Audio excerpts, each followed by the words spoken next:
I was young, manipulated, and I was a puppet. Most one-hit wonders fade quietly, but Vanilla Ice, born Robert Van Winkle, did something far louder. He slammed the door on an industry that expected him to be a puppet. We're cracking the frost to reveal the fire beneath. Secret invitations, balcony shakedowns, knife fights, media ambushes, and the real estate empire that let Ice laugh all the way to the bank. Ready to shatter the snow globe? Let's dive in. Back in late 1980s Dallas, Rob wasn't a chart topper. He was a restless teenager grinding out $40 a day by spinning on cardboard at Valley View Mall. Home life was shaky. He never met his real dad. His mom cycled through husbands, and paychecks vanished as quickly as they arrived. Breakdancing videos like Beat Street became his escape hatch. Night after night, he rewound worn-out VHS tapes until the screen turned snowy, teaching himself windmills, head spins, and that gravity-defying backslide that later made crowds lose their minds. A dare from a friend shoved him onto an open mic stage at Club City Lights, a South Dallas spot known for rowdy rap battles and beer-sticky floors. He spit a freestyle about life on Forest Lane. The beat dropped and the crowd erupted. Club management offered him a weekly slot. A&Rs started slipping business cards into his back pocket. The kid who couldn't afford studio time suddenly had an audience and enemies.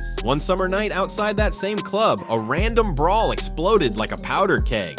Ice, trying to play peacemaker, felt a sting in his thigh, then another in his hand. 5 blade strikes in seconds. Blood pulsed out like a busted hydrant, soaking his jeans and the car seat that raced him to the ER. The guy came at me. He goes, "You want some of this, mother?" I go, "I don't even know who you are. I don't know what this is, bro. What's going on?" Doctor said he lost half his blood volume. Another minute and he'd be a chalk outline. That brush with the Reaper seared a lesson into his brain. Tomorrow is never guaranteed, so own every decision. Fast forward to 1990. Neon lights bounce off waxed low tops while a bass line built on a Queen sample ricochets through every mall in America. Ice Ice Baby doesn't just chart, it detonates, becoming the first rap single ever to seize the #1 spot on Billboard. To the extreme rockets passed 15 million copies faster than anything since Purple Rain. MTV loops the video until you can recite every lyric in your sleep. Toy stores sell Vanilla Ice dolls that play a tinny hook when you pull the string.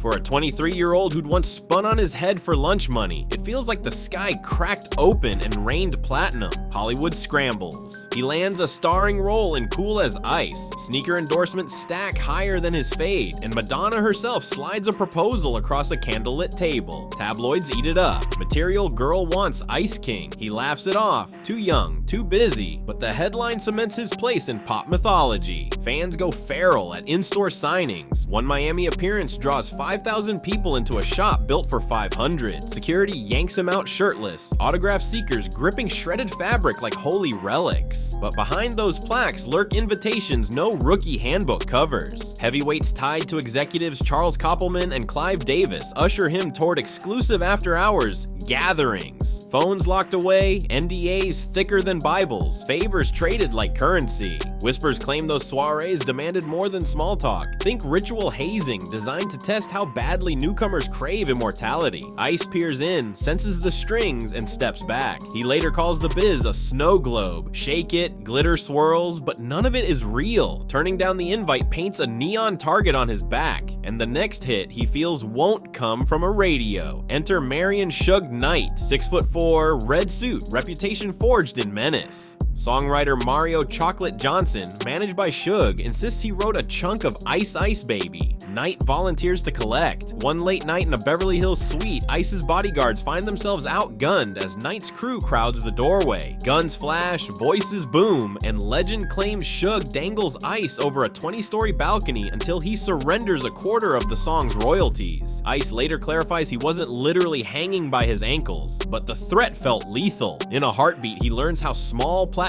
plaques look from that height, and how easily paperwork morphs into blackmail. The press smells blood. Arsenio Hall invites Ice onto national TV and unloads, "You lie about your background. You're a fraud." The studio roars. Ice freezes. You lie about your background. I mean, that's all old news. I didn't lie about But nothing. I haven't interviewed you, so it's new news for my audience, so let's get into it. Accusations of cultural theft flood magazines. Hip-hop purists claim he stole the sound without the struggle. Meanwhile, SBK Records' publicity machine has painted him as a Miami street East kid, leaving out his Dallas roots. The narrative unravels in real time, and the kid who once opened for NWA suddenly finds himself a punchline. Nights blur into hotel room isolation, the phone rings less, the insults grow louder, millions sit untouched in the bank, but he can't buy credibility or peace. At his lowest, he admits he thought about ending it all rather than live as a meme. Then he remembers that bloody sidewalk in Dallas and the promise he made on a gurney. If I get a second chance, I won't let anyone write my ending. Instead of chasing another single, he ghosts the charts at his peak,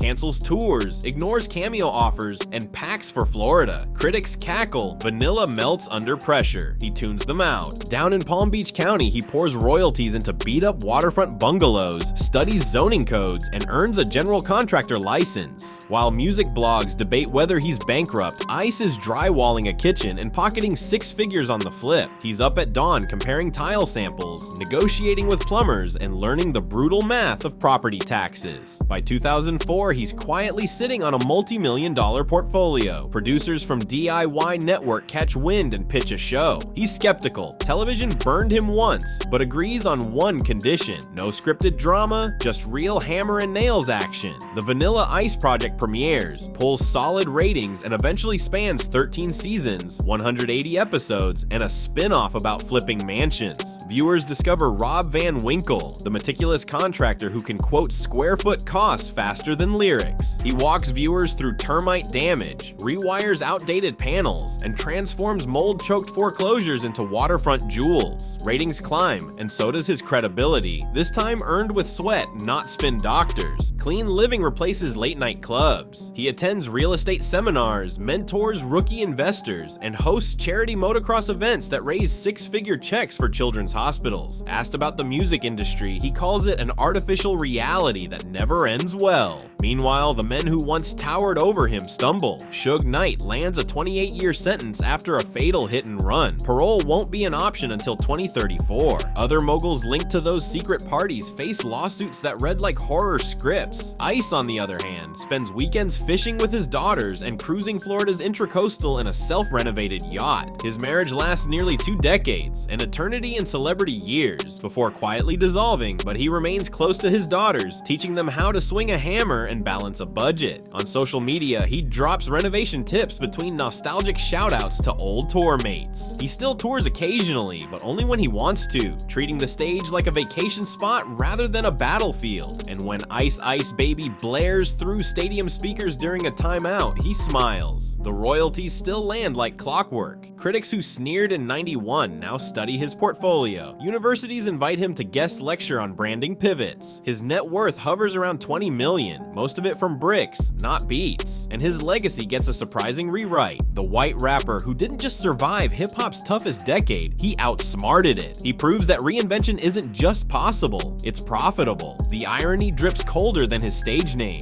The artist once mocked for being too commercial is the one who refused to sell his soul. So was Vanilla Ice a disposable novelty, or the rare performer wise enough to quit while breathing? He sidestepped velvet rope rituals, outmaneuvered balcony bullies, and turned busted drywall into generational wealth. Maybe the real flex isn't a double platinum plaque, it's waking up debt-free with your integrity intact. Here's the mic drop. Would you trade your morals for everlasting limelight, or cash out before the spotlight scorches? Drop your take below, smash that subscribe button, and buckle up.